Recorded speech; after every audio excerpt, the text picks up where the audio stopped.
we arrived in the village of Enilchek. This was a really booming town. In the heydays, there were 4,000 people living here.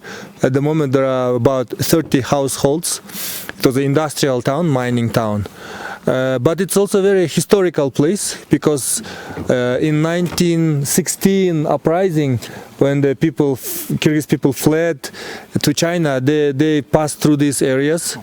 And another historical moment here is in 1936, or until 1936, the last, we could say, Basmachi from Kyrgyzstan, how you call him, stayed here, and the Red Army could not capture him. And locals are saying that only in 1936 he was captured, because from Chinese side also they were encircled, and finally he was captured. The border with China is actually, if we draw a straight line, is 25 kilometers from here. So it's like 2 or 3 mountain ranges, and right after there is Taklamakan Desert.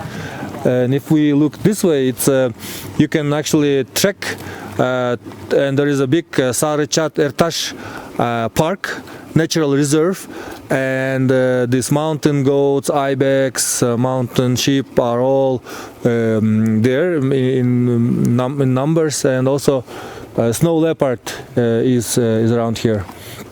And if we look to the right, this way, there is a very unique lake called Lake Merzbacher, and once a year in July, August, it breaks and all the water pours down this river, and it only happens once a year. So lots of tourists come here to observe this unique natural phenomena.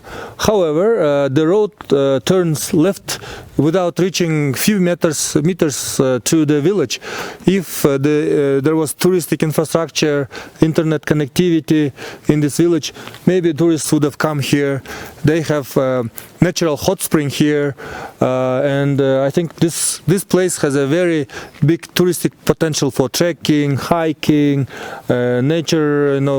So we are exploring how we could bring internet connectivity here, which then hopefully would open up economic opportunities for this village.